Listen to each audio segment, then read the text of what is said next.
welcome back to the Bioprocess Breakdown, the podcast where we bridge the gap between complex biology and industrial scale. I'm your host, Platini, and today we are exploring a high-stakes journey, how we monitor a biological product from the moment a cell starts eating sugar in a fermentation tank all the way to the final verification. To unpack this, we've got our ultimate roundtable. We have Wei Hong on quality, Jayden on optics, Jia Yang on operations, and Shou Yi on data analysis. Welcome, team. Jayang, let's start with you because you are the one steering the ship on the factory floor. What is the actual nightmare of managing a massive fermentation run when you don't have ice inside the tank? Oh, it's absolute paranoia, Platini. Imagine baking a massive $1 million cake that takes 2 weeks to bake, but you aren't allowed to open the oven door or look through the glass. In large-scale biomanufacturing, whether you are growing mammalian cells for monoclonal antibodies or microbes for biofuels, thousands of gallons of media are active at any given second. If pH drift or if the carbon source drops too low, the cells get stressed. They stop producing, or worse, they die and lyse, releasing impurities. And historically, how did we check on them? Wei Hong, that's your domain, right? Exactly. The traditional workflow is entirely offline. You physically pull a sample from the sterile environment of the bioreactor, work it down the hall to my quality control labs, and we run the gauntlets, HPLC for purity, ELISA for protein quantifications, and maybe PCR to check for contaminations. That is incredibly accurate. Here are the absolute gold standards. The FDA and other global regulatory bodies demand them for a reason. They provide exact, highly specific chemical verifications, but and Giant will scream that at me for this, they take time. SPLC runs don't just happen instantly. By the time we treat the sample, run the column, analyze the chromatogram, and sign off the data, hours have passed, sometimes a day. And that is where the screaming happens. If Wei Hong Lab tells me at 4 p.m. that my glucose plummeted at 10 a.m., that batch is already ruined. I've wasted time, power, and raw materials. Running a modern bioprocess using only offline verification is like trying to drive a car on the highway by only looking in your rear view mirror. So how do we put a windshield on this car? Jayden, you are the Process Analytical Technology or PAT evangelist. How do we see inside the tank in real time? You stop sampling, Platini, and you start shining light. That's the core of PAT. Over the last 2 decades, vibrational spectroscopy has completely revolutionized how we monitor fermentations. We use tools like near-infrared NIR and mid-infrared MIR spectroscopy. Instead of pulling liquid out, we insert an optical probe directly into bioreactor broth. Wait, so the probe just sits in that bubbling soup of cells? Yes, specifically, we use an approach called ATR, FTIR, attenuated total reflection Fourier transform infrared spectroscopy. The probe has a crystal tip. When we bounce infrared light through the crystal, it creates an evanescence wave that penetrates just a few microns into the liquid. The chemicals, bonds of glucose, lactate, ammonia, and even the target proteins absorb specific frequency of that light.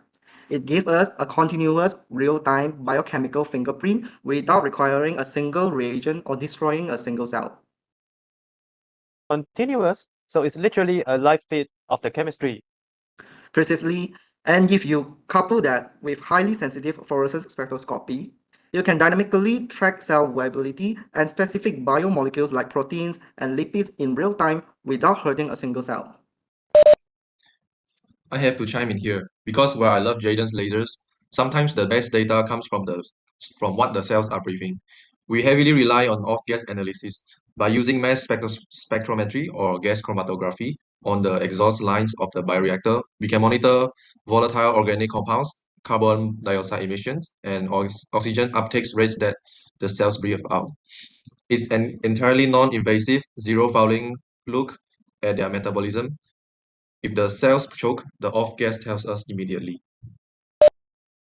Okay, so we have all this real-time hardware. We have infrared light shooting through liquid and mass spectrometers sniffing the exhaust. But shall we? I've seen raw spectral data from an NIR probe. It doesn't print out a neat spreadsheet saying that glucose equals to 5 grams per liter. It looks like a tangled mess of overlapping waves. How do we actually read that? Yeah, rare spectrum data is a beautiful detector. If you look at an FTIR or NIR readout, every single molecule is absorbing light at the same times. The water absorbs light, the cells and center light, the neutrons overlaps. Is an indirect measurement. You can read it with the human eyes. That is where chemometrics and multivariate analysis (MVA) come in. Demystify that for us, Shou Yi. What is chemometrics actually doing to that mess of lines? We use mathematical algorithms to strip away the noise and find the hidden patterns. For example, we use principal component analysis (PCA) to reduce the complexity of the data. It isolates the variance in the light signals. Then we use partial least square (PLS) regressions to build a predictive mathematical models. We tell the software when the wave shift this way at this specific frequency, it corresponds to a drops in glucose. All right, but how do you know the software is right? How do you train the model? Can you tell me? There is the secret. My models are completely blinked without Wei Hong's to build chemometrics models. We run a calibrations batch. Jayden collect the messy light data and at the exact same time, Wei Hong takes a physical sample and runs her Flawless gold standard HPLC. We fix both data sets into algorithms. Wei Hong's offline data provide the absolute truth, and my model use the truth to learn how to interpret Jayden-like signal. See, you can't get rid of the analytical chemicals. Never, and here the catch for the operational side. Biological system change. A modern trends on batch A may drift by batch C because the materials change slightly, or the cell line mutated slightly. The calibrations drift means we have to constantly validate and update our chemometrics models using Wei Hong's offline testing. It is a living system. So it's a symbiotic relationship. But let's talk about the elephant in the room, the regulators. Wei Hong, if Jia Yang uses Shou Yi's AI-driven chemometric models to adjust a live bioreactor feed, does the FDA accept that as verified? It has been a long journey, but yes, they do. Under very strict guidelines, the industry operates under frameworks like IHC Q8, Q9, and Q10, which encourage process analytical technology. The goal is to build quality by design instead of testing for quality at the very end and hoping the batch pass. Regulators want us to monitor it continuously. So what's the catch? The hurdle is the validations protocol.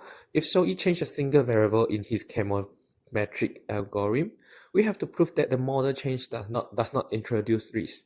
You have to document your life cycle management of that model. For final lot release, the moment that the drug or product goes out to the door to consumers, traditional offline verification is still the legal backstop. We use real-time sensors to control the process, but we use offline analytics to verify the product. But the financial payoff of the integration then is massive. Because we monitor the fermentation in real life, our failure rates plummet. We catch deviations in minutes rather than days. When we finally pull that last sample for Wei Hong to verify, we already know it's going to pass. It removes the gambling aspect from biomanufacturing. This is fascinating. What seemed like a clash between old school lab work and futuristic sensor tech is actually a tightly woven loop. Jayden shoots the light, Jia manages the physical constraints of the tank, Shou Yi decodes the digital chaos, and Wei Hong ensures that the entire process remains anchored to absolute regulatory reality. From fermentation to verification, it takes a village of different scientific disciplines to keep modern bioprocessing moving forward. And thank you for a masterclass in PAT and analytical evaluation. To our audience out there, which side of this process are you on? Are you a hardware sensor enthusiast, or a data scientist, or a QC purist?